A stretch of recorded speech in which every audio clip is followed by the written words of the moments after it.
Hi there. We're on the 6th chapter of 3rd Nephi. We're just moving right along. Thank you for joining me.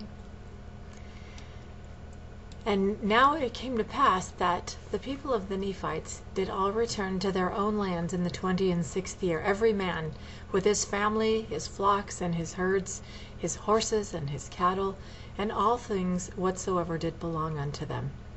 And it came to pass that they had not eaten up all their provisions. Therefore they did take with them all that they had not devoured, of all their grain of every kind, and their gold, and their silver, and all their precious things. And they did return to their own lands, and their possessions, both on the north and on the south, both on the land northward and on the land southward.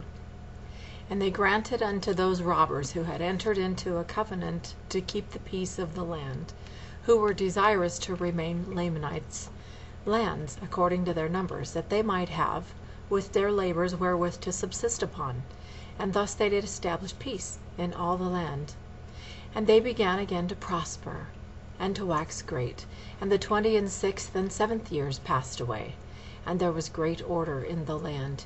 And they had formed their laws according to equity and justice.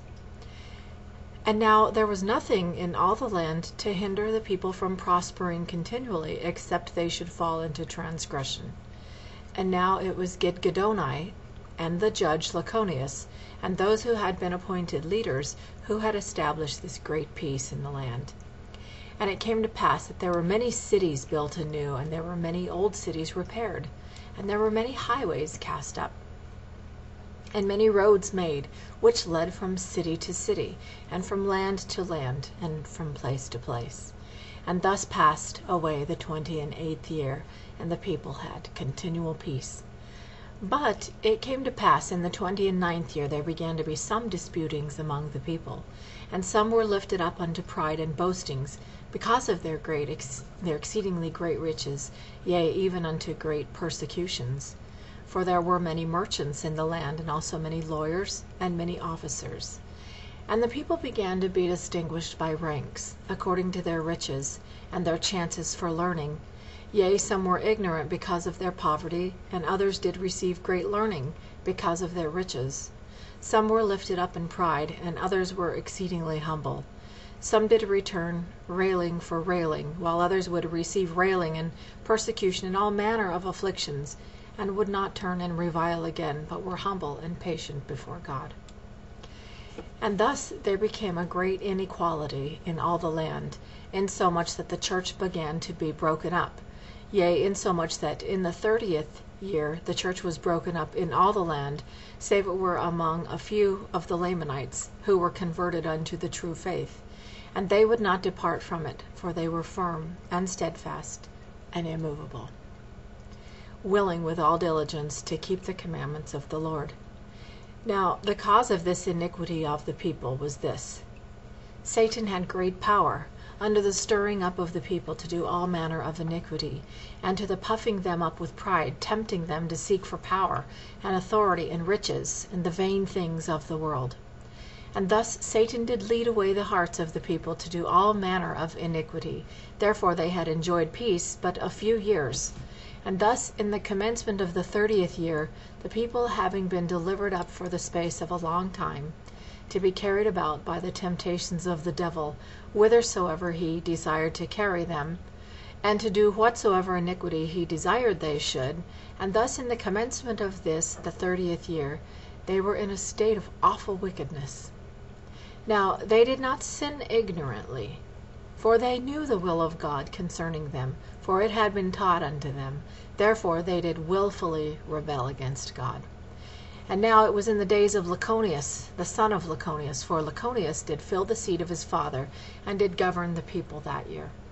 And there began to be men inspired from heaven and sent forth, standing among the people in all the land, preaching and testifying boldly of the sins and iniquities of the people, and testifying unto them concerning the redemption which the Lord would make for his people, or in other words, the resurrection of Christ. And they did testify boldly of his death and sufferings. Now there were many of the people who were exceedingly angry because of those who testified of these things. And those who were angry were chiefly the chief judges, And they who had been high priests and lawyers, yea, all those who were lawyers were angry with those who testified of these things. Now there was no lawyer, nor judge, nor high priest that could have power to condemn anyone to death, save their condemnation was signed by the governor of the land. Now there were many of those who testified of the things pertaining to Christ, who testified boldly, who were taken and put to death secretly by the judges, that the knowledge of their death came not unto the governor of the land until after their death. Now behold, this was contrary to the laws of the land, that any man should be put to death except they had power from the governor of the land. Therefore a complaint came up unto the land of Zarahemla, to the governor of the land, against these judges who had condemned the prophets of the Lord unto death, not according to the law. Now it came to pass that they were taken and brought up before the judge, to be judged of the crime which they had done, according to the law which had been given by the people.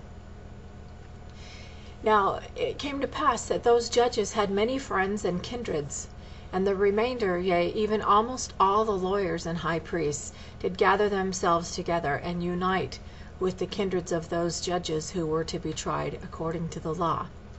And they did enter into a covenant one with another, yea, even into that covenant which was given by them of old, which covenant was given and administered by the devil, to combine against all righteousness.